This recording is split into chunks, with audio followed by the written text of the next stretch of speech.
Very good afternoon to all of you. And today, this is a warm welcome from ELTI. Today, we all are a part of the training that is based on the NCERT Book 1 module of NCERT Book 1. Slides लगा रहा हूँ, मतलब यहाँ पे slide है.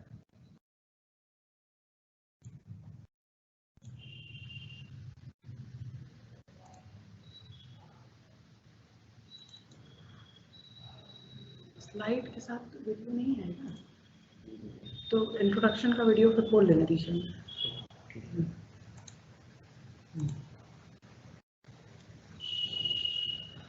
So today we will be dealing with the topic handling of exercises. इससे पहले हम कल जिस टॉपिक पे हमने चर्चा की थी उसके बारे में बात करेंगे. That is handling of teachers page.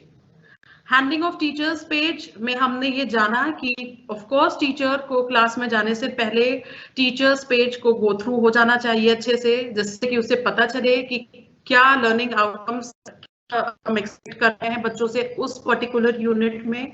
उसके अलावा ग्रेजुअली किस तरह से स्किल्स शिफ्ट हो रही हैं from listening, speaking to reading and writing to the later units. और इस तरह से टीचर्स पेज में कोई ना कोई अवेयरनेस जरूर रेज हो रही है. तो ये सब हमने जाना हैंडलिंग ऑफ टीचर्स पेजेस में, जो कि हर यूनिट के एंड में दिए गए हैं. आज हम बात करेंगे हैंडलिंग ऑफ एक्सरसाइजेस पे, जो कि हर चैप्टर के एंड में दिया हुआ है. मैरीगोल्ड में 20 लेसन्स हैं, that is 10 units, poetry and poem 10 chapters. So her chapter के एंड में एक्सरसाइजेस दी हुई हैं. This can be a bit challenging for you, क्योंकि अभी तक जो हमारी करंट टेक्स्ट बुक थी कलरव, उसमें ये एक्सरसाइजेस थी in the form of workbook, लेकिन यहाँ पर एक्सरसाइजेस का थोड़ा सा लार्जर एरिया हम कवर कर रहे हैं और एक्सरसाइजेस को हम और एक सेकेंड अप्रोच के साथ डील कर रहे हैं. तो इस तरह से हम मैरीगोल्ड में एक्सरसाइजेस से डील करना सीखेंगे आज के सेशन में.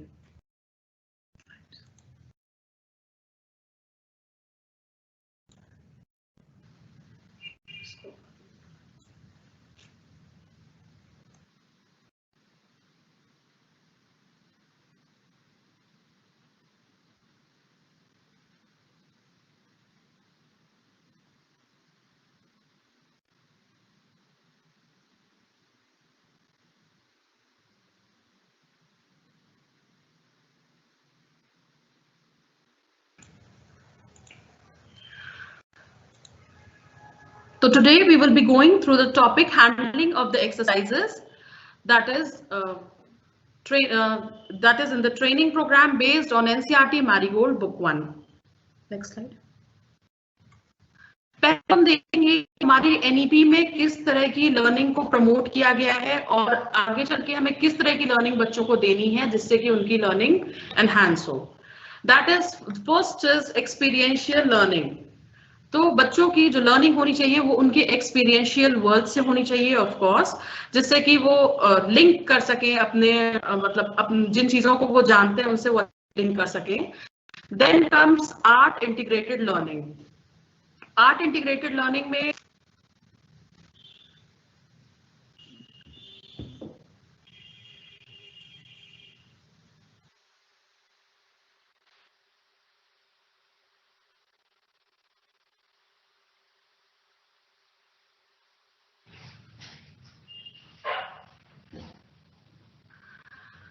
Next comes art integrated learning. Art integrated learning में क्योंकि ये बच्चे बहुत छोटे हैं तो इन्हें चित्रों के माध्यम से बेहतर समझ में आएगा, तो there is a focus on art integrated learning. Then comes multifaceted, multi level, play based, activity based and inquiry based learning. इस तरह की लर्निंग पे फोकस है. तो डेफिनेटली हमारी एक्सरसाइजेस जो एनसीईआरटी मैरीगोल्ड में है वो इस तरह की हैं, play based, activity based, inquiry based, उनकी थिंकिंग को स्टिमुलेट करने के लिए. तो ऑफ कोर्स इससे बच्चों की लर्निंग एनहांस होगी. फिर आगे अगर हम ये कहें कि बच्चों के इस लेवल पे कैसे वो एक सेकेंड लैंग्वेज को अडॉप्ट करेंगे या लर्न करेंगे, तो यहाँ पे हमारे पास तर्क है that researches show that children pick up language extremely quickly between the ages of 2 to 8.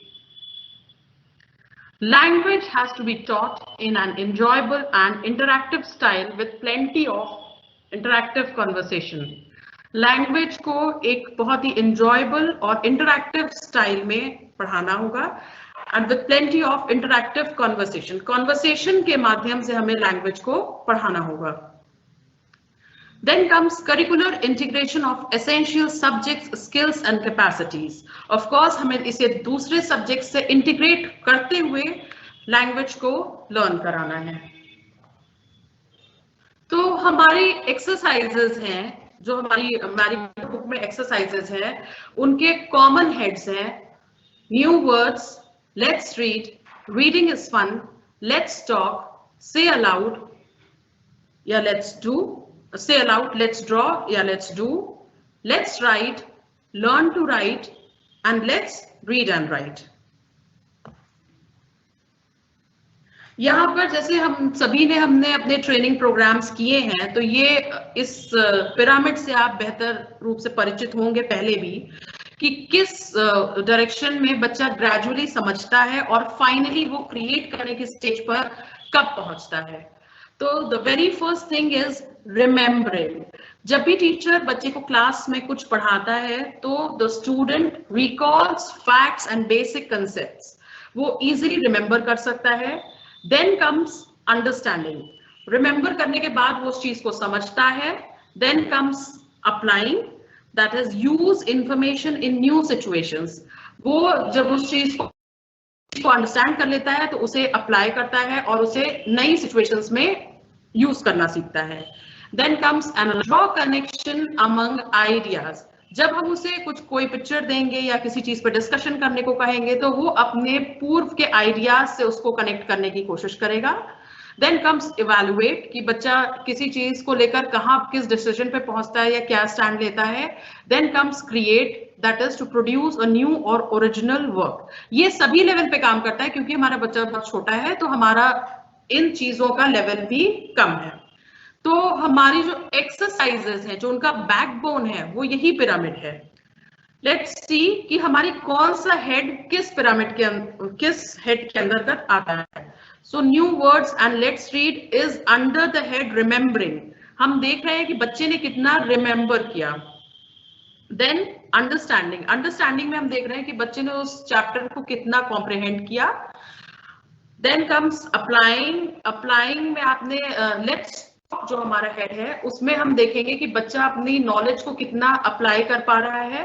Let's share and से allowed is in. Again think time and let's do के जो हेड्स हैं इस बुक में मैरीगोल्ड में, वो हम इवैल्यूएट की बच्चे किस तरह से जज कर पा रहा है, किस तरह से क्या उसने सीखा, वो क्या कर पा रहा है.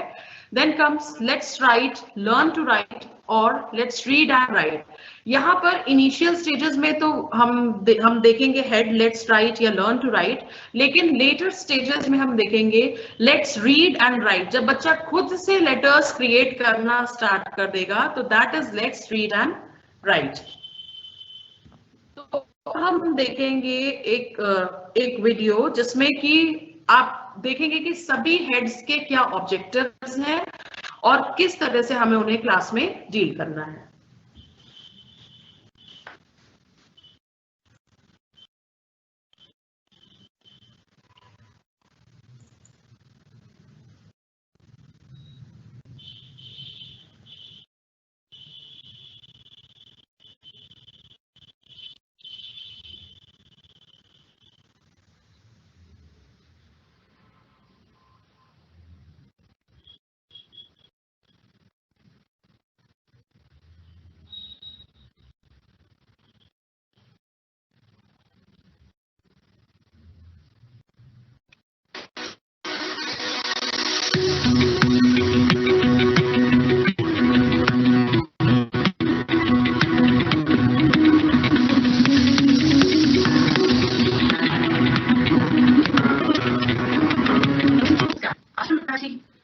चैप्टर्स में दी गई एक्सरसाइजेस पर चर्चा करेंगे.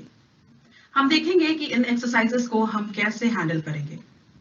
प्रायः यह देखा गया है कि पाठ के अंत में दी हुई एक्सरसाइजेस से हम बच्चों का मूल्यांकन करते हैं. पर जब हम इस पुस्तक मैरीगोल्ड की बात कर रहे हैं तो यह देखते हैं कि इसके प्रत्येक पाठ के अंत में दी हुई एक्सरसाइजेस बच्चे के सभी डेवलपमेंटल एरियाज जैसे कि कॉग्निटिव, अफेक्टिव, साइकोमोटर स्किल्स का मूल्यांकन ही नहीं बल्कि उनके अधिगम को सुदृढ़ करने में सहायक है। इनसे बच्चों को पाठ के अतिरिक्त भी बहुत कुछ सीखने को मिलता है। इनका मुख्य उद्देश्य बच्चों की सोचने की क्षमता को बढ़ावा देना है। सही मायने में बच्चे तभी सीखते हैं जब उन्हें उनकी कल्पना शक्ति के लिए छोड़ दिया जाता है। आइए हम यहाँ पर यह जानें कि इस पाठ्यपुस्तक में दी गई एक्सरसाइजेस को हम किस तरह से बच्चों के लिए सर्वाधिक उपयोगी बनाते हुए हैंडल कर सकते हैं। किसी भी पाठ के अंत में जो एक्सरसाइजेस दी गई हैं, उनमें सबसे पहली हेड है न्यू वर्ड्स। न्यू वर्ड्स, इस हेडिंग के अंतर्गत दिए गए न्यू वर्ड्स के लिए उन्हीं शब्दों को चुना गया है जो बच्चों के लिए पढ़ने व सीखने में सरल है। यद्यपि यह देखा गया है कि पाठ में कई और कठिन शब्दों का प्रयोग किया गया है, परंतु यहाँ पर उन्हीं शब्दों को बताया गया है जिन्हें वे आसानी से समझ व याद कर सकें। इसके मुख्य उद्देश्य हैं to make the children learn simple and most commonly used new words, build their vocabulary, and to make the students get acquainted with the correct pronunciation of the words. New words के example के तौर पर मैं एक paragraph पढ़ती हूँ यहाँ पर, जो कि पेज नंबर 22 पर दिया हुआ है। So the straw stretched himself from one bank to the other. When the shoe jumped on the straw, it broke. The shoe fell into the water with a loud splash. The bubble shook and shook with laughter and burst with a big bang. इस paragraph में हम देखते हैं कि words जैसे कि stretched, laughter, burst, bang ऐसे शब्द और भी हार्ड शब्द आए हैं, यूज हुए हैं, लेकिन न्यू वर्ड्स में हमने केवल उन्हीं शब्दों को, आसान शब्दों को लिया है जिन्हें बच्चे आसानी से समझ और याद कर सकें। जैसे हम अपने न्यू वर्ड्स में देखेंगे bank, bubble, burst, cross, river, shoes, splash. New words के बाद हम देखते हैं हमारी नेक्स्ट हेडिंग है लेट्स रीड। इन सेंटेंसेस को उन्हीं शब्दों से बनाया गया है जिन्हें हम पूर्व में न्यू वर्ड्स में सीख चुके हैं, और अब इन सेंटेंसेस के माध्यम से ही न्यू वर्ड्स के अर्थ को हम और बेहतर समझा पाएंगे। जिन शब्दों का सेंटेंस फ्रेम किया गया है उन्हें प्रत्येक यूनिट में पिंक से हाईलाइट किया गया है। इसके ऑब्जेक्टिव हैं to develop listening and speaking skill, सुनने और बोलने की क्षमता का विकास, say aloud very small sentence structures. यहाँ पर हम अनकॉन्शियसली बच्चों को सेंटेंस स्ट्रक्चर सिखाना चाहते हैं। To get more familiar with the new word, और जो न्यू वर्ड्स में हमने सीखा उनको जब हम सेंटेंसेस में एक्सप्रेस करेंगे तो हम उन्हें और बेहतर समझेंगे। एग्जाम्पल के तौर पर हम फिर से इसी चैप्टर को लेते हैं और देखते हैं page number 23। I can blow bubbles. I can wear shoes. अब इन सेंटेंसेस में हम देखते हैं कि bubbles, shoes, इन वर्ड्स को हम न्यू वर्ड्स में पहले ही लर्न कर चुके हैं और इन्हें पिंक से हाईलाइट किया गया है। इसी तरह से न्यू वर्ड्स में जो शब्द हमने याद किए हैं या बच्चों को समझाए हैं उन्हें हम सेंटेंसेस के फॉर्म में भी समझा सकते हैं। जैसे कि we can make more sentences with new words as let us splash in the water. तो इस तरह से हम let's read को डील करेंगे। इसके बाद हमारा नेक्स्ट हेड है reading is fun. बच्चों को पाठ समझने के बाद टीचर के द्वारा पाठ से संबंधित प्रश्न बच्चों से पूछे जाएंगे, जिससे प्रारंभ में तो बच्चे मातृभाषा में उत्तर देने के लिए स्वतंत्र रहेंगे, लेकिन बाद की यूनिट्स तक पहुंचते पहुंचते धीरे धीरे बच्चे अंग्रेजी में उत्तर देने के लिए प्रोत्साहित होंगे या अध्यापक द्वारा किए जाएंगे। इसके ऑब्जेक्टिव्स इस प्रकार हैं: to develop thinking, to make the student speak on their own, बच्चे खुद बोलने के लिए प्रोत्साहित हों, पहले 1-2 शब्दों में और उसके बाद फुल लेंथ सेंटेंसेस में। उसके बाद to help the teacher understand how much the child has understood the text to get a thorough understanding of the text. Teacher को ये समझने में सहायक है कि बच्चे ने पाठ को कितना समझा, कितना ग्रास्प किया, जो कि टीचर के लिए बहुत ही आवश्यक है। एग्जाम्पल के तौर पर हम फिर से इसी चैप्टर का एग्जाम्पल लेते हैं, the bubble, the straw and the shoe.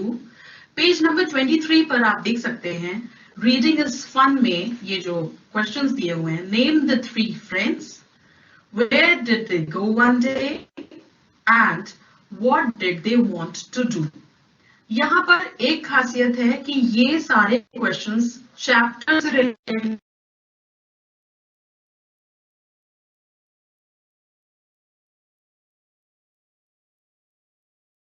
Chapter के लिए क्वेश्चंस हैं, इसलिए प्रश्न पूछ सकते हैं कि What did the friends have to cross? Who fell in the water? तो इस प्रकार से ये reading is fun reflexive questions पर बेस्ड है। तो इस तरह से हमने ये समझा कि रीडिंग इज फन के अंदर का समावेश करेंगे या इस तरह के हम इस स्किल को डेवलप करेंगे। रीडिंग इज फन हम आसान पूछते हैं। अब नेक्स्ट हेड में लेट्स टॉक, जो कि सभी चैप्टर्स के एंड में है, हम देख सकते हैं कि टीचर के द्वारा बच्चों की सोचने की क्षमता को बढ़ाने के लिए पुस्तक के अतिरिक्त भी प्रश्न पूछे जाएंगे। उनमें पाठ की समझ विकसित करने के लिए ये प्रश्न उनके दैनिक जीवन या आसपास से संबंधित होंगे। उस विषय वस्तु से हम उनके दैनिक जीवन से भी प्रश्न पूछेंगे। Objectives इसके हैं: develop conversation skills, promotes self-expression, helps the students to think aloud. बच्चे अपने सोचने की क्षमता को विकसित करें। जब टीचर उनसे ऐसे प्रश्न पूछेगा जो उनके आसपास से संबंधित हैं, तो वो ये सोचने पर मजबूर होंगे कि उन्हें इस ऐसी सिचुएशन में क्या करना था। Promotes inquiry-based learning, to build imagination and think beyond the text. Text में जो लेसन दिया हुआ है उससे संबंधित चीजों के अलावा भी बच्चे स्टिमुलेट हों सोचने के लिए। स्टिमुलेट देयर एक्सपीरियंसेस, जो कि उनके अनुभवों के लिए उद्दीपक है। और डेवलप्स कॉग्निटिव डोमेन, ये उनके संज्ञानात्मक डोमेन को डेवलप करता है। लेट्स टॉक के एग्जाम्पल के तौर पर हम देखते हैं लेसन हमारा one little kitten at page number 30। हम देख सकते हैं इसमें जो क्वेश्चंस दिए हुए हैं, where do the fish live? What are the other things found in water? There are many creatures in the poem. Which ones have you seen? तो ये क्वेश्चंस हैं तो पोएम के ही, पर not exactly from the poem. Let us see some more questions. Tell us about when you feel sad, happy, brave, nervous. तो these are the questions जो बच्चों को सोचने पर या उनके experiences को stimulate करने के लिए helpful हैं। So we can ask more questions to the students beyond the content of the book. As for example, we can ask opposites such as happy, big, fat. Then again, we can ask the children recite a poem on number names, either in Hindi or in English. जैसा कि हम इस poem में देखते हैं numbers पर focus किया गया है, बच्चों को नंबर्स बुलवाए गए हैं। तो we can ask them to recite more poems as 1, 2, buckle my shoe. 3, 4, shut the door. 5, 6, pick up sticks. 7, 8, lay them straight. 9, 10, a big fat hen. So this way you can make them learn more about numbers. So now this was the head. Let's talk. हमारा next head है let's share. The main objective of the head is to develop inferential understanding. बच्चों की स्वाभाविक समझ को develop करना है by asking questions, activities, sharing of thoughts, role play and enacting. इस बुक में ही आपने कई जगह पर देखा है कि कभी तो क्वेश्चन के थ्रू, कभी एक्टिविटीज, थॉट्स के थ्रू, कभी रोल प्ले, इन सब से उनकी थिंकिंग को स्टिमुलेट किया गया है. इसके ऑब्जेक्टिव्स हैं stimulates the child's everyday experiences, leaves the child to its imagination. बच्चों को उनकी कल्पना शक्ति के लिए छोड़ा जाता है. Develop the qualities of description and discussion. बच्चों में तर्क करने की क्षमता विकसित होती है, वो अपनी बात रख पाते हैं. इस हेड में एग्जाम्पल के तौर पर हम एक पोएम ले सकते हैं, क्लाउड्स, जो कि आप पेज नंबर 99 पर देख सकते हैं. इसमें लेट्स शेयर में देखिए क्वेश्चंस पूछे गए हैं. What do you like to do when it rains? Stay in और go out? Do you like puddles? The other seasons in India are hot and cold. Describe in your language which season you like the best. Now you can say this in English. जैसा कि आप देख सकते हैं, क्योंकि ये last की units तक पे हम प्रोग्रेस कर चुके हैं, क्लाउड्स पोएम तक, तो यहाँ पर टीचर बच्चों को इंग्लिश में बोलने के लिए मोटिवेट कर रही है. क्योंकि ये पोएम क्लाउड्स सीजन से रिलेटेड है और इसमें रेनी सीजन डील किया गया है, तो उसी से संबंधित एक पिक्चर दी हुई है और बच्चों से उसके क्वेश्चन आंसर्स किए गए हैं. अन्य सीजन्स के बारे में भी पूछा गया है और उन्हें इंग्लिश में बोलने के लिए मोटिवेट किया गया है. In this chapter, the teacher is supposed to discuss the seasons, and here the teacher is asking some analytical, brainstorming questions so that the students might stimulate their thinking and learn new words regarding seasons. The teacher can also ask questions such as, have you ever made a boat in rainy season? Of course, children have done this. What else do you do in the season? That is rainy season. You can ask more about summers, winters, and like that. Speaking skill is one of the primary skills to be developed at the initial stages. So here we are using the head say aloud. We mean to acquaint the students with the pronunciation, the correct pronunciation of some words, and some blends, rhyming words, sight words, and the sounds of alphabet. That is, the particular sound the alphabet makes. यहाँ पर मैं एक चीज और बताना चाहूंगी कि जब हम वर्ड्स का प्रोनाउंसिएशन बताएंगे तो बच्चे अभी इस लेवल पे हैं कि हम उन्हें स्पेसिफिकली ब्लेंड्स, राइमिंग वर्ड्स और साइट वर्ड्स के बारे में नहीं बताएंगे, लेकिन वर्ड्स के ही हेल्प से हम उन्हें ऐसे वर्ड्स को बुलवाएंगे कि वो उनका सही प्रोनाउंसिएशन यानी कि उच्चारण सीखें. Now let us have a look at the objectives of this head. Recognition of sounds of letters or words, development of pronunciation skill, development of speech pattern, and identification of words. So now इस head में हम देखते हैं कि पूरी तरह से बच्चों के स्पीकिंग स्किल पे फोकस किया गया है और उन्हें धीरे धीरे प्रोग्रेसिव वे में पहले तो लेटर्स, स्मॉल वर्ड्स और उसके बाद बिगर वर्ड्स का सही प्रोनाउंसिएशन बताया गया है. वेल, इस टॉपिक से हमने और भी डिटेल में डील किया है हमारे डेवलपमेंट ऑफ प्रोनाउंसिएशन सेक्शन में. Let us have a look at the example of this head. Let us take a poem, A Little Turtle, at page number 89. All of you can see. Under the head say aloud, there are a set of words which we have to make the children speak aloud. Such as, let us have a look. Circle, purple, turtle. So these are the similar sounding words. When we'll make the children speak them aloud, the children will understand their pronunciation. Next set of words is fire, liar, and tire. And here the form is used tired. Another set of words is cat, caught, and cup. Then moving forward, kick, king, and kit.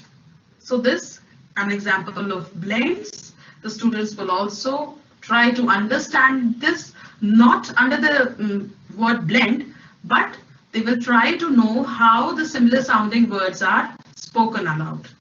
Then quack, queen, and quick.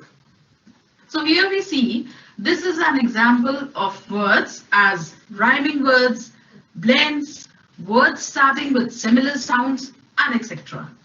The teacher can make the students say aloud some more words as slow, go, head, bed, and so on. And the words under the head say aloud are enough in themselves for the children to learn many more new words. अब हम deal करेंगे अपने new head से let's draw and let's do. कुछ chapters में let's draw के नाम से है, कुछ में लेट्स डू के नाम से है.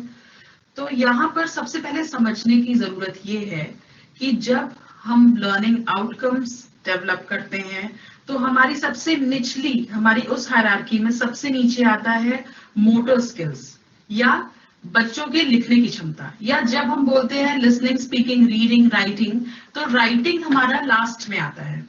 तो इसी तरह से अब जब हमने पूरे पार्ट में बोलने की क्षमता, समझने की क्षमता, बच्चों के सोचने की क्षमता को विकसित कर लिया है, अब हम बच्चों के लिखने की क्षमता पे फोकस कर रहे हैं. तो इस तरह से हम इस हेड को डील करेंगे. So we can say these heads target the development of motor skills of the child while developing new patterns, sometimes consciously and sometimes unconsciously. तो जरूरी नहीं कि हम कोई एक एग्जैक्ट पैटर्न ही दे रहे हैं. कभी कभी वो अनकॉन्शियसली पैटर्न ड्रॉ कर रहे हैं और कभी कभी अनकॉन्शियसली भी सीख रहे हैं. इस हेड के ऑब्जेक्टिव्स हैं develop I hand coordination. Of course जब बच्चा लिखेगा तो उसकी आंखों का और हाथों के मूवमेंट में कोऑर्डिनेशन होगा. Tracing lines of different length and direction. शुरुआत हम बच्चों को पहले तो इंसिडेंटल पैटर्न्स से देते हैं, उसके बाद वो स्पेसिफिक पैटर्न्स ड्रॉ करते हैं जैसे standing, slanting and sleeping lines. इसके बाद develop gross and fine motor skills. मतलब पहले तो हम बच्चों को बड़ी आकृति देंगे आउटलाइन करने के लिए और उसके बाद धीरे धीरे करके ऐसी आकृति जो जिसमें फाइन मोटर्स उनके डेवलप हों, ऐसी आकृति देंगे. देन अनकॉन्शियसली ड्रॉइंग पैटर्न्स, और कभी कभी नंबर्स के थ्रू या अल्फाबेट्स के थ्रू ही ऐसा पैटर्न ड्रॉ कर देंगे, ऐसा पैटर्न ड्रॉ करने के लिए कहेंगे कि वो अनकॉन्शियसली ड्रॉ भी कर रहे हैं और वो नंबर्स या अल्फाबेट्स के बारे में जान भी रहे हैं. लेट्स ड्रॉ या लेट्स डू हेड में हम एग्जाम्पल लेते हैं चैप्टर सर्कल, जैसा कि आप देख सकते हैं पेज नंबर 58 पर. Let's draw in the circle below.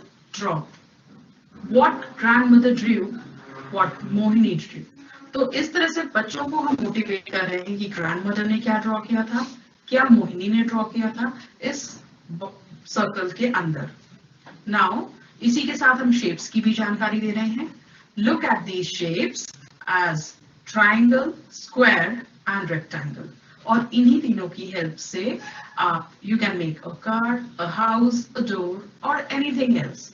तो in short, we are motivating students to draw, to develop their coordination, to develop their eye-hand coordination, to develop their motor skills and so on.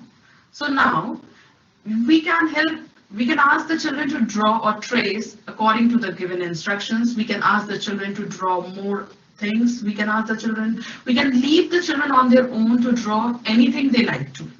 So this is way we'll develop their motor skills. अब हम देखते हैं हमारा next head. Let's write, learn to write, let's read and write. Her chapter में ये अलग इन तीनों heads के नाम से दिया गया है. This head focuses on the recognition and formation of the alphabet. हालांकि इस टॉपिक पर विस्तार से बात की गई है रीडिंग एंड राइटिंग स्किल्स पर यहाँ पर हम थोड़ा सा इस पर फोकस करते हैं. The head focuses on the recognition and formation of the alphabet. इस हेड में हम बच्चों को अल्फाबेट बनाने के लिए प्रेरित कर रहे हैं. इसके ऑब्जेक्टिव्स हैं tracing of alphabets, word formation, dot joining at the initial stages under the head let's write or learn to write, and freehand writing in the later units under the head let's read and right. तो शुरुआत में तो हम उन्हें dot joining के through alphabets लिखवा रहे हैं और उसके बाद लेटर स्टेजेस में हम उन्हें फ्री हैंड राइटिंग के लिए मोटिवेट कर रहे हैं। So by the end of the session, we see that the students are acquainted with small and capital alphabets. यहाँ पर हम एक एग्जाम्पल लेते हैं at page 107, which is from Anandi's Rainbow chapter. यहाँ हम देखते हैं कि चैप्टर में S, T, U, V की ट्रेसिंग कराई गई है और ट्रेस किस डायरेक्शन में करना है, किस तरह से करना है सही तरीके से, ये भी एरोज के माध्यम से बताया गया है। तो इस तरह से हम अपने बच्चों में राइटिंग स्किल डेवलप करते हैं। इस पे हम पहले ही चर्चा कर चुके हैं ब्रॉडर एस्पेक्ट पे रीडिंग एंड राइटिंग स्किल्स में। Help the children to trace and ask them to write the letters on their own. Also make them to do more practice by asking them to write in their notebooks so that they may develop their motor skills. तो इस तरह से हमने लगभग सभी heads को deal कर दिया है। कुछ मिसलेनियस हेड्स भी हैं, जैसे let us draw, let us do the puzzle and all. तो इस तरह से हमने देखा कि हम अपने एक्सरसाइजेस से कैसे डील कर सकते हैं, उनमें कैसे और एक्स्ट्रा मटेरियल डाल सकते हैं और किस हेड में किन चीजों को डेवलप करना है। सो दिस वे हम अपनी एक्सरसाइजेस को बेहतर तरीके से हैंडल करते हैं। इस सेशन को सुनने के लिए धन्यवाद और नमस्कार।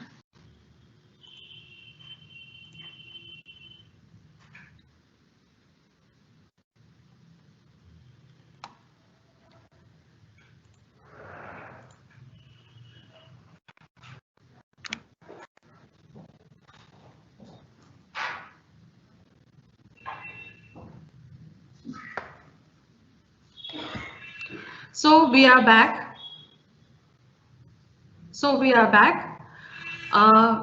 Actually मैंने देखा कि कुछ लोगों को पिरामिड में थोड़ी सी प्रॉब्लम है, पिरामिड उनको क्लियर नहीं हुआ। तो मैं सभी से ये कहना चाहूंगी कि जब आप सारे हेड्स देख लेंगे हमारी बुक की एक्सरसाइजेस के, then you will be more clear about it. तो अभी मैंने कुछ यहाँ पे कुछ रैंडम चैप्टर्स और पोएम्स उठाए हैं, जिससे पहले तो मैं उसे पढ़ूंगी जिससे कि आपको पता होना चाहिए ऑफ कोर्स द चैप्टर और द पोएम। उसके बाद हम उसकी एक्सरसाइजेस पर डिस्कशन करेंगे। Am I audible? ओके तो ये है हमारा यूनिट 2। यूनिट 2 की है पोएम आफ्टर अ बाथ। इसमें सबसे पहले तो आप ये ध्यान दीजिए कि जो बिगिनिंग की यूनिट्स है उसमें सिर्फ है एंजॉय दिस पोएम। अभी हम बच्चों को सिर्फ एंजॉयमेंट के लिए रेसिटेशन करा रहे हैं, उन्हें बहुत रीड नहीं कराना है, बहुत लर्न नहीं कराना है। This is just for the sake of enjoyment. So after my bath I try to wipe myself till I'm dry. Hands to wipe and fingers and toes and 2 wet legs and a shiny nose. Just think how much less time it would take if I were a dog and could shake. So this is the poem. आप इसको explain करेंगे। मैंने यहाँ पर देखा कि कुछ लोगों को थोड़ी कंफ्यूजन है कि न्यू वर्ड्स आप पहले सिखाएंगे या बाद में। तो जो हमारा एक पोएट्री लेसन प्लान होता है उसमें हम ऑफ कोर्स 1-2 बार पोएम का ड्रिल कराने के बाद न्यू वर्ड्स से उनको परिचित कराते हैं। तो you can go it like that, और इससे हम एक अलग सेशन में डील करेंगे कि हमें किस स्टेप के बाद किस स्टेप को लेना है। सो नाउ अब हम सबसे पहला हमारा हेड है जो कि कॉमन है सभी चैप्टर्स में, दैट इज न्यू वर्ड्स।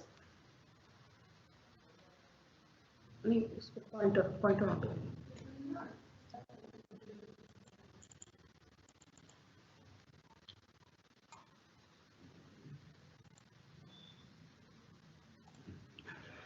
हमारा जो पहला हेड है न्यू वर्ड्स, इसमें आपको कुछ वर्ड्स दिए गए हैं, dog, how, mate, try, two. अब आप ये देखिए कि इससे बड़े वर्ड्स या इससे हो सकता है और भी ऐसे वर्ड्स हैं पोएम में जिनका मीनिंग बच्चों को ना पता हो, लेकिन यहाँ पर केवल 3 लेटर वर्ड्स ही दिए गए हैं। यहाँ पर तो जरूरी नहीं है कि बच्चों को सारे वर्ड्स का मीनिंग समझ में आए ही, आप उनको जेस्चर्स से समझा सकते हैं, आप उनको, इसी को हम लैंग्वेज एक्विजिशन कहते हैं, जब बच्चा सुने, उसके ईयर्स ट्रेन हो जाए उस वर्ड के लिए, धीरे धीरे gradually he will get the meaning of the word. तो यहाँ पर ये कुछ हमने नए वर्ड्स लिए क्योंकि अभी बहुत इनिशियल स्टेज है, बिगनिंग है, तो छोटे वर्ड्स लिए गए हैं। यहाँ पर आप 2 वर्ड्स देख रहे हैं, पिंक से हाईलाइट किए गए हैं, ट्राई एंड टू। इसे हम ले गए हैं नेक्स्ट हेड में, लेट्स रीड। इनके हमने सेंटेंस बनाए हैं ऑफ कोर्स। तो यहाँ पर हम बच्चों को इन लाइंस को कोशिश करेंगे, उनको प्रेरित करेंगे पढ़ने के लिए। I try to save water. I have 2 ears, 2 legs, 10 toes and 1 nose. तो यहाँ पर आपने देखा कि try और 2 वर्ड्स से सेंटेंसेस बनाए हैं। इस तरह से आप क्लास में और वर्ड्स लें, जैसे डॉग, हाउ, मेट, इन वर्ड्स से भी आप बच्चों को एनकरेज करें और सेंटेंसेस बनाने के लिए, जिससे कि वो इजीली अंडरस्टैंड कर सके। तो सबसे पहले ये वर्ड्स हम उनको बताएंगे, they will remember these words and then they will understand them and frame them in sentences. इसके बाद हमारा नेक्स्ट हेड आता है, ओके, यहाँ पर हमने लेट्स टॉक पर हम आ गए हैं। रीडिंग इज फन, यहाँ पर क्योंकि बहुत ही इनिशियल स्टेज है तो हमने अभी लेसन से रिलेटेड क्वेश्चंस नहीं पूछे हैं। एक कॉमन हेडिंग है रीडिंग इज फन, जो कि आपको बाकी सारे चैप्टर्स में दिखेगी। Then comes let's talk. Do you like to have a bath, say why. ये ऐसे क्वेश्चंस हैं जो बच्चों से पूछेंगे, जिससे बच्चे विचार करेंगे, जिसपे बच्चे सोचेंगे। उन्हें कुछ लर्न नहीं करना है, उनको उन पे कुछ प्रेशर नहीं डाल रहा है, दे आर जस्ट आंसरिंग। और आंसर वो शुरुआत में अपनी मातृभाषा में दे सकते हैं। ग्रेजुअली आप उनको प्रेरित करिए कि वो पहले तो वर्ड इंग्लिश में बोलें, 2-4 वर्ड्स बोलें, एंड देन इस बुक में भी आप देखेंगे कि लास्ट के यूनिट्स में आप जब जाएंगे तो then we are expecting an answer in a sentence.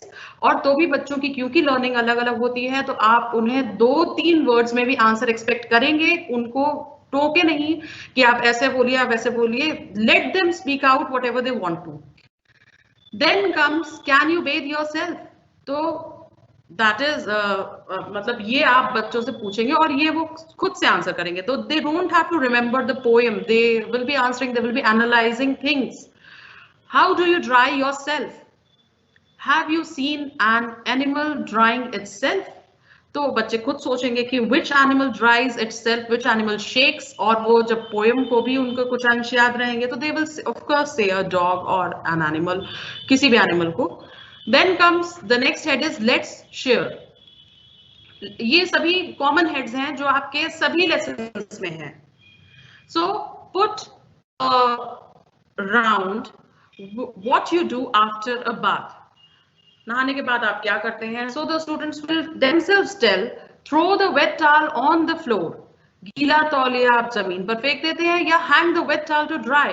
या आप क्या करते हैं? तो ये एक तरह से आपका गुड हैबिट भी डेवलप हो रहा है।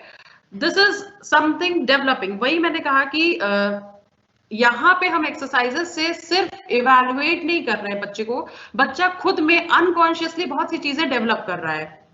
Next is do you wear these things.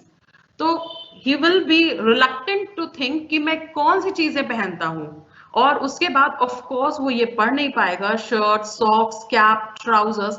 But जब आप उसको हेल्प आउट करेंगे तो एक उसकी ईयर ट्रेनिंग होगी, वो कुछ एक कॉन्टैक्ट डेवलप करेगा कि मतलब yes this word is looks like this.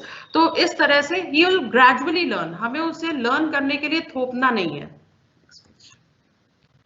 Next exercises let's do.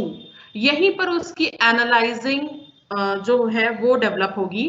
जैसे कि बहुत ही सिंपल सी एक्सरसाइज है, लेकिन still the student will develop something himself. Match the following to make pairs, one has been done for you. So ये बहुत ही simple exercise है। नीडल से थ्रेड, बैट से ball, so this they no.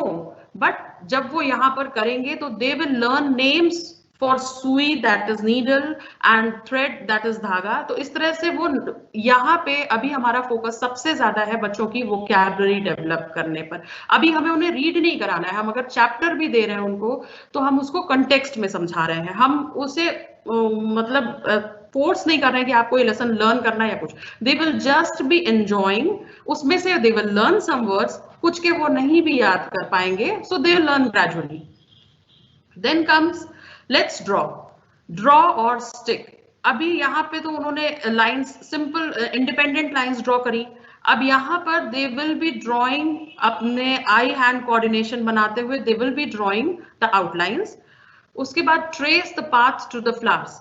ये flowers के जो path हैं, ये आप देख रहे हैं, ये सर्कुलर मूवमेंट्स दिए गए हैं इसमें, क्योंकि बच्चे पहले ज्यादातर ये देखा गया है रिसर्चेस में कि बच्चे सर्कल ज्यादा बनाते हैं, इसीलिए बच्चों को स्मॉल लेटर्स से पहले क्वांट किया जाएगा और कैपिटल लेटर्स से बाद में. तो आप देख रहे हैं सर्कुलर मोशंस, क्योंकि ये यूनिट 2 है तो यहाँ पे सर्कुलर मोशन में ज्यादा काम किया गया है. देन अगेन यहाँ पे ये अगर ये पैटर्न बना रहे हैं तो they will of course learn to write V W. तो इस तरह से देयर इज सम मीनिंग और the other hidden in the exercises. They are learning to write. और जब आप लास्ट यूनिट्स में जाएंगे तो they will be able to write independently.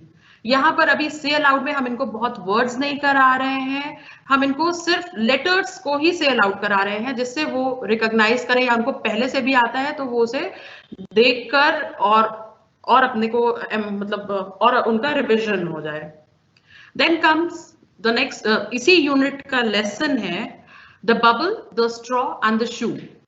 मैंने रैंडम चैप्टर्स उठाए हैं, so I will be going through some of the chapters. Exercises के heads वही हैं, that is why I am taking so many examples. So the first is listen and enjoy this story. Here again, concentrate on this head. Listen and enjoy this story. Now we are focusing for the children to listen, to get their ears trained. Once upon a time, there lived a bubble, a straw, and a shoe. One day, they went into the forest. They came to a river. They did not know how to cross it. The shoe said, "Bubble, let us float on you." No, shoe, let straw stretch himself from one bank to the other. Then we can cross the river. So the straw stretched himself from one bank to the other. When the shoe jumped on the straw, it broke.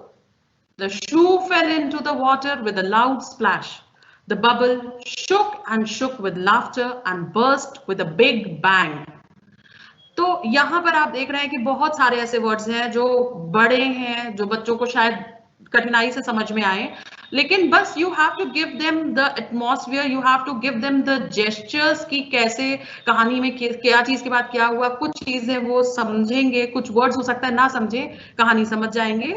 Then हम यहाँ पे words भी हमने छोटे ही छोटे लिए, new words में, जैसे आप देख सकते हैं, जिन्हें वो इजीली याद कर सके, रिकॉल कर सके. This is bank, bubble, burst, cross, river, shoes and splash. अब यहाँ पर बबल और शूज, जब इन्हें इसका मतलब समझ में आ गया, इन्हें जब ये वर्ड्स याद हो गए कि what is this thing called, तब ये इसे सेंटेंस में अपने आप ले जाएंगे. और तब जब वो इसे समझेंगे इसका मीनिंग, तो ये इसकी समझ के आधार पर ही वो इसका सेंटेंस बनाएंगे. I can blow bubbles, I can wear shoes. इसे हम पहले भी वीडियो में भी अपने डील कर चुके हैं, but once again we are dealing it here. इसके बाद हमारे नेक्स्ट हेड है reading is fun. Reading is fun में जो हमारे क्वेश्चंस का टाइप है वो strictly is from the chapter, जैसे कि name the 3 friends, where did they go one day, what did they want to do. इस तरह से आप और क्वेश्चंस फ्रॉम द चैप्टर आप उनसे कर सकते हैं. यहाँ पर उनकी कॉम्प्रिहेंशन समझ में आएगी कि उन्होंने लेसन को कितना समझा, तो इसी के आधार पर आप और क्वेश्चंस पूछ सकते हैं. Then comes let's talk.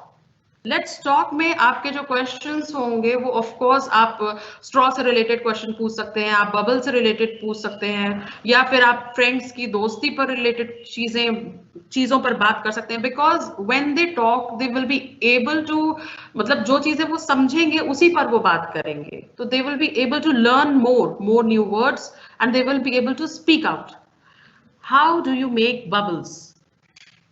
What do you wear on your feet? How would you cross a river? तो इस तरह से हमारा लेट्स टॉक, जो कि इसी टाइप के सभी क्वेश्चंस हैं आगे चल के और लेसन्स में भी।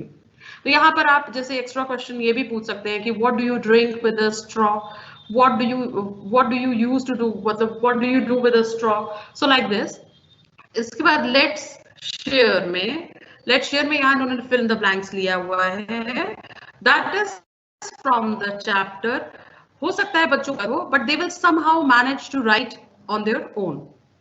Then again let's draw. Last का जो हमारा ये है, ये हमारा psychomotor skill, fine motor, gross motor जब डेवलप करने का है, वो हमारा जो राइटिंग स्किल वैसे भी लास्ट में आता है, तो ये हमारा ये स्किल डेवलप हो रहा है। देन कम्स, अब यहाँ पर क्योंकि उन्होंने प्रैक्टिस सर्कल्स की या गोले की ज्यादा की है, तो यहाँ देखिए ये बबल्स को भी बता रहे हैं कि आउटलाइन द बबल्स, और उसके बाद इन लेटर्स को भी आप आउटलाइन करते रहिए। Sing a poem, that is hop a little, jump a little, 1, 2, 3. Run a little, skip a little, tap one knee. Bend a little, stretch a little, nod your head. Yawn a little, sleep a little in your bed. तो इस तरह से आप उनको ये poem भी गवा सकते हैं।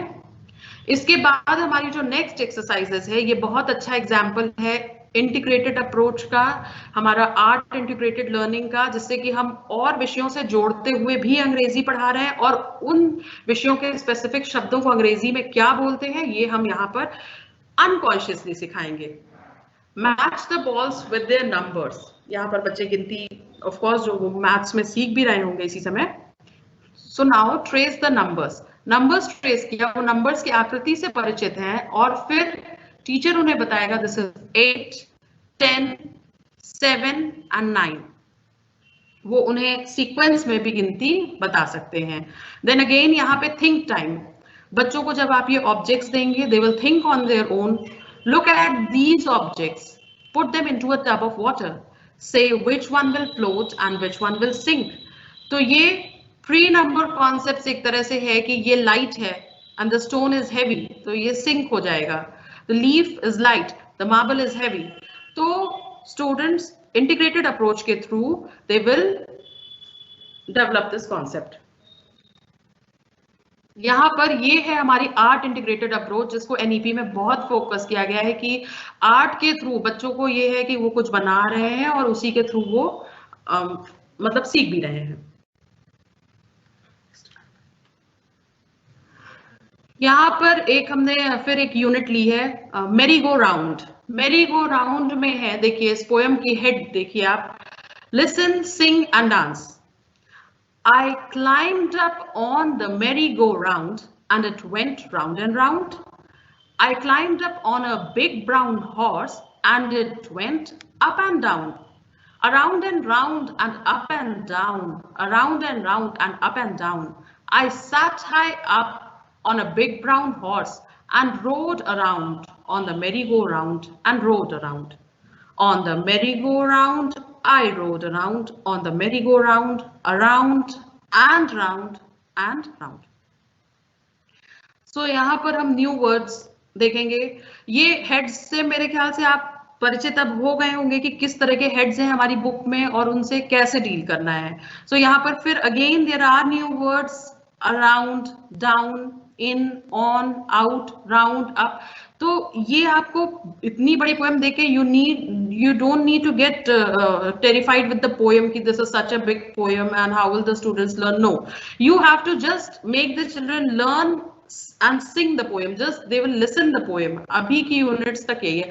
बहुत ही लास्ट में हम ये एक्सपेक्ट कर रहे हैं कि बच्चा पोएम रीड करे और उसके बाद लर्न भी करे, लेकिन अभी the poem is just for them to listen, to get the ear training and to enjoy. इस वर्ड्स, न्यू वर्ड्स में आप देखिए, न्यू वर्ड्स में उनको परिचित कराया गया है around, down, in, on, round, up. तो इस तरह से आप उनको यहाँ पर ये भी बता सकते हैं कि इन का ऑपोजिट है आउट, डाउन का है अप। तो इस तरह से आप उनको न्यू वर्ड्स में ही बता सकते हैं, क्योंकि आप न्यू वर्ड्स को भी किसी चीज से रिलेट करके ही समझाएंगे।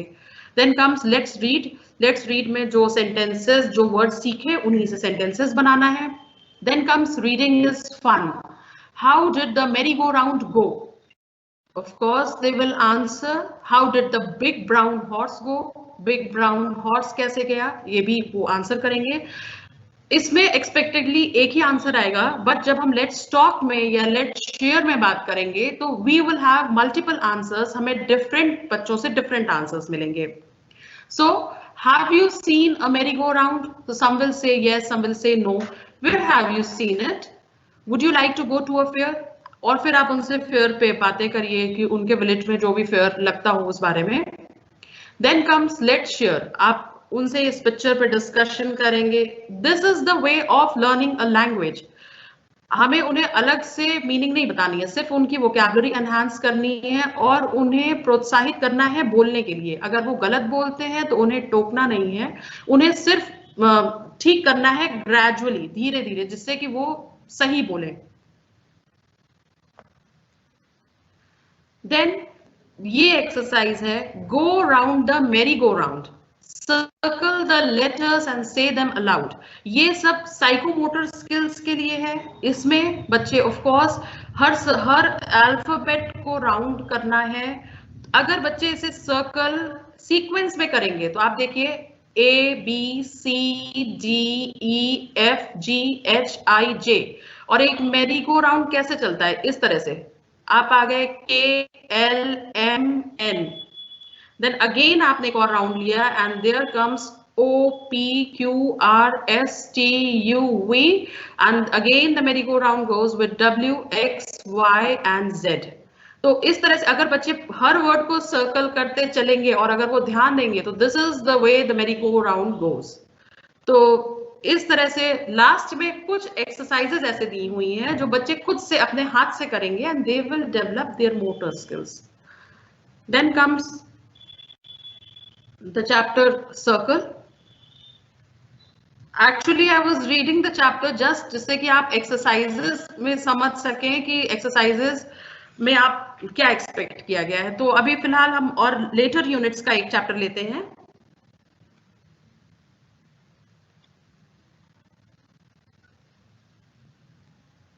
जैसे हमारी unit 7 में एक lesson, एक poem है kite. So this is learn and enjoy this poem. अभी भी आपका यही हेड है, learn and enjoy this poem. I often sit. कोशिश करिए बच्चों को बुलवाने की, but if they are not able to, try them, not force them. I often sit and wish that I could be a kite up in the sky and ride upon the breeze and go, whichever way I chance to blow. तो ये poem समझाई बच्चों को आपने, new words उसी में आपने deal किए. That is blow, breeze, chanced, kite and sit. Let's read में आपके फिर से वो वर्ड्स आए सेंटेंसेस में, आपने और भी सेंटेंसेस बनवाए. Then comes reading is fun. Reading is fun में what does the child wish to be, what does the child wish to do with the breeze, what would you like to B.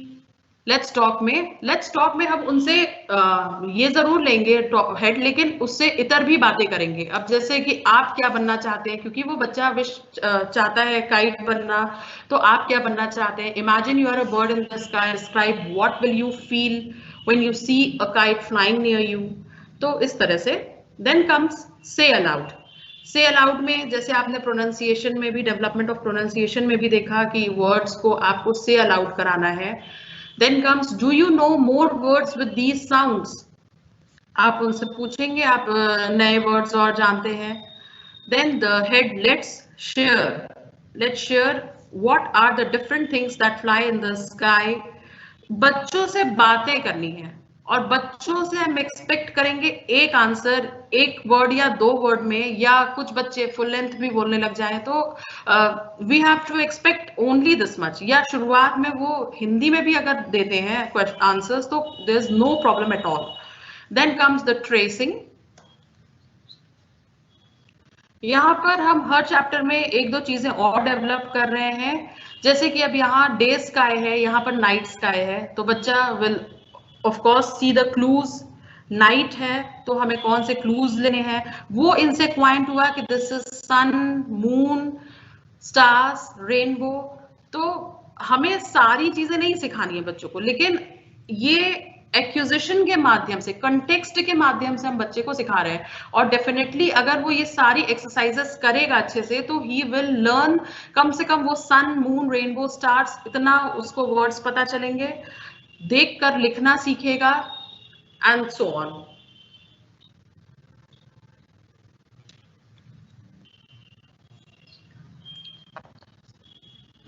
Time कितना है? Question answer time, ठीक है। एक ये last हम ये भी देख लेते हैं, लेट्स डू में look at the picture and tell the story in your own words. तो पिक्चर के थ्रू बच्चों ने अब इतनी इनिशियल अंडरस्टैंडिंग डेवलप कर ली है कि वो पिक्चर से समझ जाएंगे कि पिक्चर क्या बताना चाह रही है। तो इसी तरह rearrange the following sentences in the right order to make it into the story on the left page. तो a wind blows, it is raining, the crow flies away with the umbrella, the girl has an umbrella, the umbrella is now a nest, the umbrella hangs from a tree। तो इसे sequence में बच्चों को समझाते हुए एक एक line को आप सीक्वेंस करने की कोशिश करेंगे। तो अब हम चलेंगे अपने क्वेश्चन आंसर सेशन पे due to short of time. तो देखते हैं,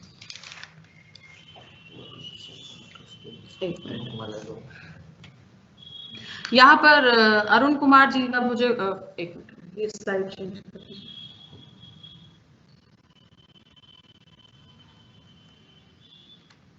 अच्छा, क्वेश्चन आंसर सेशन पे जाने से पहले मैं असाइनमेंट देना चाहूंगी कि लुक एट दिस पिक्चर, इस पिक्चर को ध्यान से दें। You can have screenshots also and make 8 questions that you would have asked the students while teaching in the classroom. बहुत सिंपल 8 क्वेश्चंस इनसे रिलेटेड पूछिए। बच्चे ऑफ कोर्स जानते होंगे कि इन चीजों के बारे में, या इस पिक्चर से वो कुछ तो बताने की कोशिश करेंगे। Question should be simple, having the answers in a word.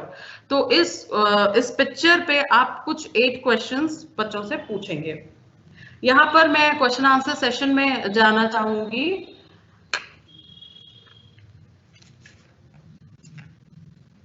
जी, इसको ऑडियो ओके।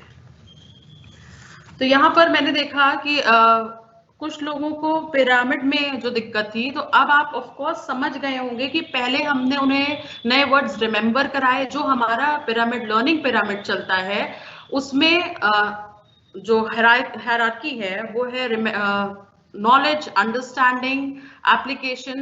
तो उस आधार पे ये हमारा पिरामिड बना है। और क्रिएट पे जब बच्चा जाके अपने से कुछ कर पाता है तो दैट इज क्रिएट। और इसी आधार पे हम अपने लर्निंग आउटकम सेट करते हैं, और उन्हीं लर्निंग आउटकम्स को जज करने के लिए हमने इसे रिलेट कर दिया है। बस that's just a relation between the pyramid and the heads of the exercises. I hope you would have understood कि पिरामिड कैसे रिलेट कर रहा था एक्सरसाइजेस के हेड्स से, क्योंकि कैसे पहले थोड़ी छोटी चीजें डेवलप हुई, फिर कैसे बाद में एनालिटिकल गए, और कैसे लास्ट में बच्चे खुद से कुछ क्रिएट करेंगे। मतलब अभी तो वो बहुत छोटे हैं, पिरामिड थोड़ा सा लार्जर उसको डिपिक्ट करता है, बट यहाँ पे जो हमारी नीड है वो यही है, बच्चा खुद से लेटर्स फ्रेम करने लगे।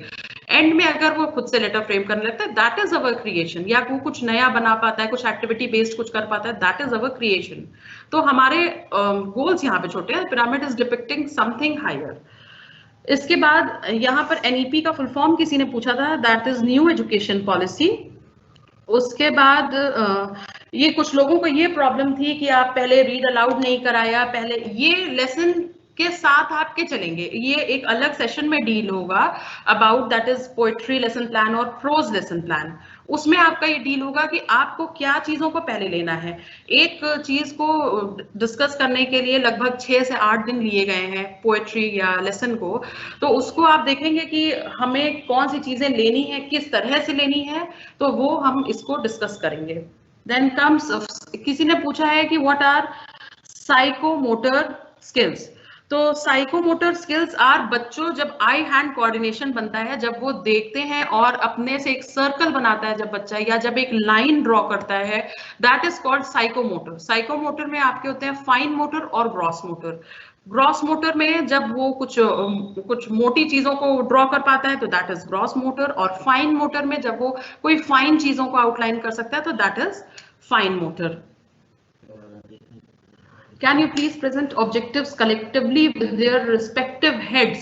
Of course, ये module आपको provide होगा, तो you will get the objectives, और that is in the module, of course.